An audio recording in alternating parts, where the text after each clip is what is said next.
I'm Lynn Teschendorf. I joined the church back in 2004, and at the time I was an atheist. Then I had what you might call a conversion experience, not quite as dramatic as on the road to Damascus, but just as effective. The next step seemed to be to join a church, so I began attending various denominations with friends.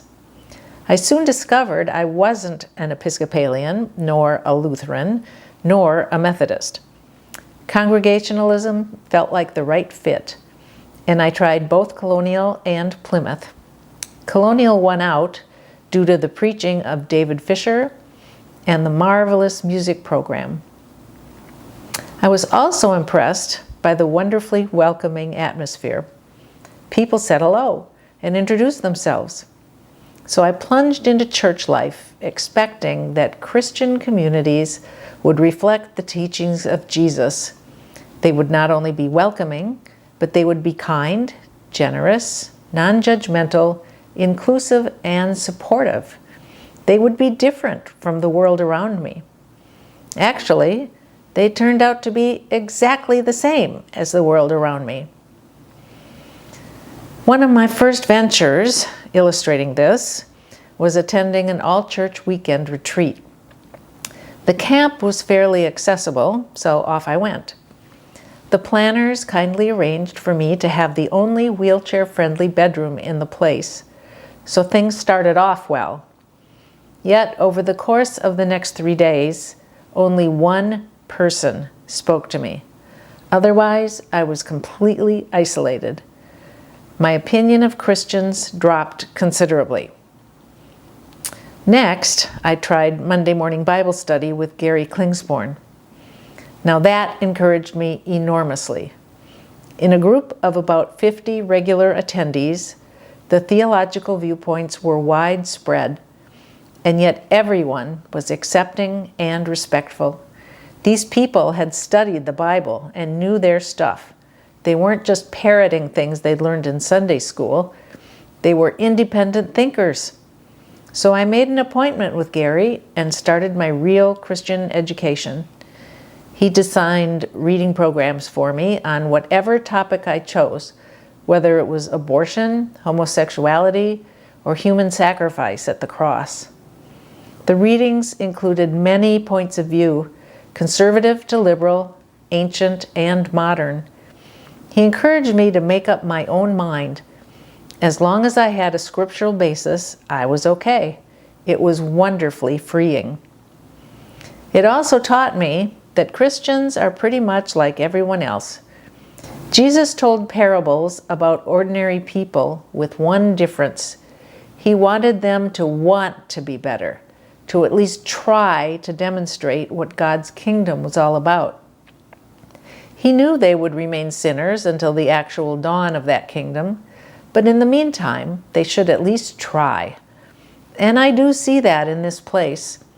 When I had shoulder surgery, this incredible group of colonial women came to see me every day for weeks, bringing food and encouragement and company.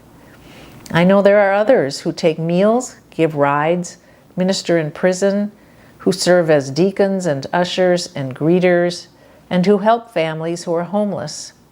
But I do get angry about Christians who come to church on Sunday and contribute nothing else to his kingdom. In spite of my probable naivete about church life, Colonial has given me many great memories. I have made dear friends here whom I will treasure the rest of my life. The choir and the chamber singers have inspired some of the most spiritual experiences I've ever had, the kind that send shivers down your spine, make your heart lurch, and tears pour down your cheeks. I loved being in the bell choir. I love the fact that you welcome my dogs. In fact, those are some of my very best memories. Some of you might remember my first service dog, Mikey, the time he barked during a time of silent prayer, or the time in the hospital when Gary Klingsborn had to take him out to go potty, only they didn't make it, or the time he chased a ball down the aisle in the middle of Jeff's sermon, or Fritz howling along with the organ And I have great hopes for Colonial's future.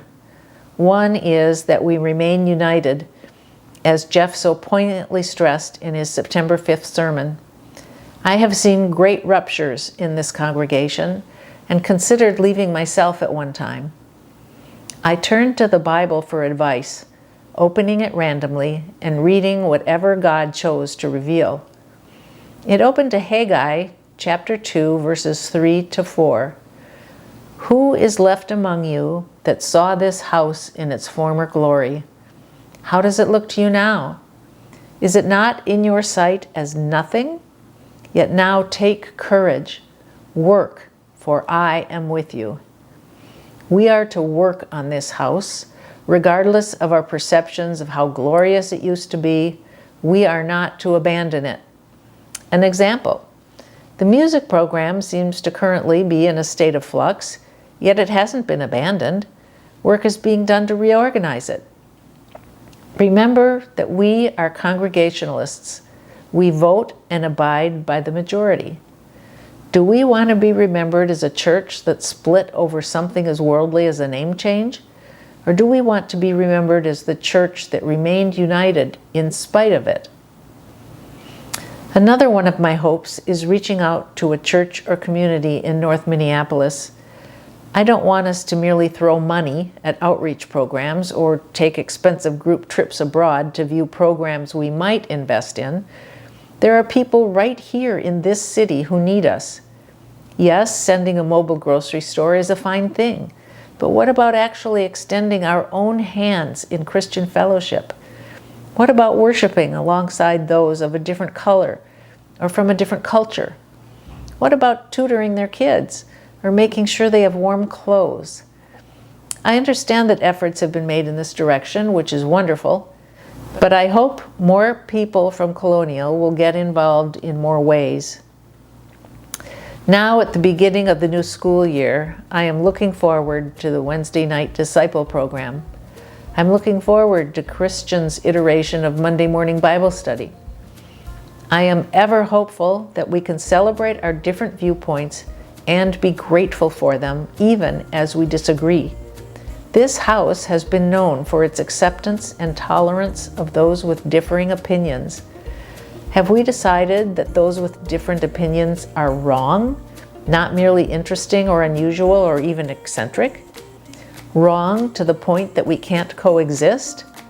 Let us remember that we are Christians, that we are not only to love our neighbors as ourselves, but to extend hands of forgiveness, kindness, and help towards all of God's creation. And that includes the person sitting next to you in the pew.